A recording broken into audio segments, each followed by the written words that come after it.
Your mission, if you choose to accept it, is watch my review of Mission Impossible 3, starting right now. Alright, we're back at it again. Another Mission Impossible review for Mission Impossible 3, where we actually get really good, in my opinion. This one's actually really entertaining. I really love this one a lot. I just love rewatching it a lot. Sure, it's not a great movie like some of the other ones, but I find this one very rewatchable. Let's get into a quick plot synopsis. Retired from active duty and training recruits for the Impossible Mission Force, Agent Ethan Hunt faces the toughest foe of his career, Ovian Davian, an international broker of arms and information who is as cunning as he is ruthless. Davian emerges to threaten Hunt and all that he holds dear, including the woman Hunt loves.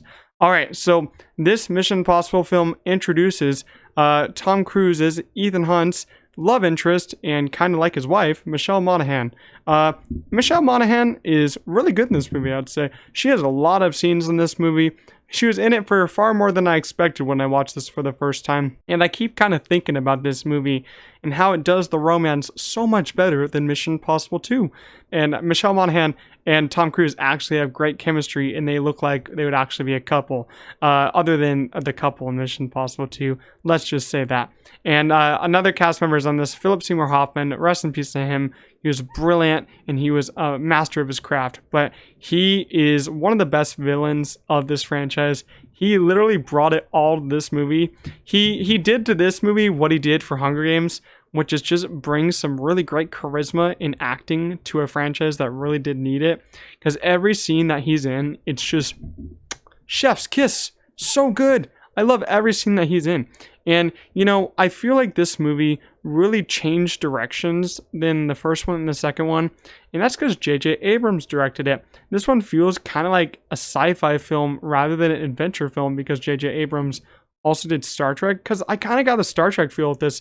Not even saying that because Simon Pegg's in this movie, which is his first Mission Impossible film. It's just because it just feels kind of sci-fi-ish in my opinion. But I gotta say, I really enjoyed this movie. I feel like this is a Mission Impossible movie done right. If you want to enter a Mission Impossible franchise without like seeing all the other ones, I would jump into this one. You know, this one just takes us. This is like where canon starts, in my opinion. From this one to the newest one, Dead Reckoning. This is where canon starts, I think. My favorite scenes of this one, it's got to be the first scene of the movie when you have the count to 10 scene with Philip Seymour Hoffman and Ethan Hunt, Tom Cruise. And this scene is brilliant. It's like it takes place in the future, but it's at the start of the movie. I love when movies do this because it like catches me off guard, but I just love it more on rewatch. I think it just lures me into the movie so much more. And it's a really tense scene because Philip Seymour Hoffman's in it. He's intense. And I think this is one of Tom Cruise's best performances in a Mission Impossible film, especially in this scene. He really brings it. So that's one of my favorite scenes. Another one of my favorite scenes is the factory shootout scene where they're rescuing one of the other former IMF agents. This scene is really great. The action is done well. It kind of feels like a Call of Duty kind of action scene. In the end, when they're in the helicopter and the former IMF agent that they're rescuing, her neck snaps because her brain literally explodes because they put a chip into her brain, which is like kind of like a little bomb. That scene is crazy for a Mission Impossible movie to have. But I think that scene literally came from J.J. Abrams because it feels like a J.J. Abrams scene.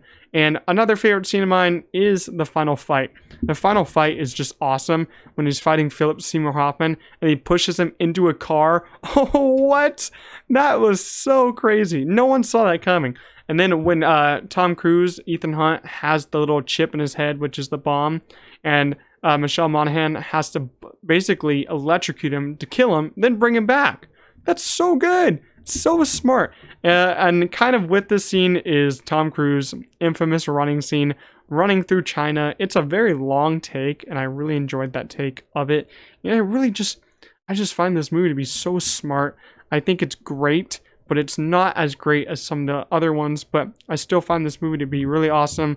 So I'm going to give Mission Impossible 3 a 4 out of 5. Yeah, you know, we're just getting better and better. Like I said, we're not even going to talk about the last one because who wants to? Who wants to talk about that one? But I'll see you guys in the next Mission Impossible review coming up tomorrow.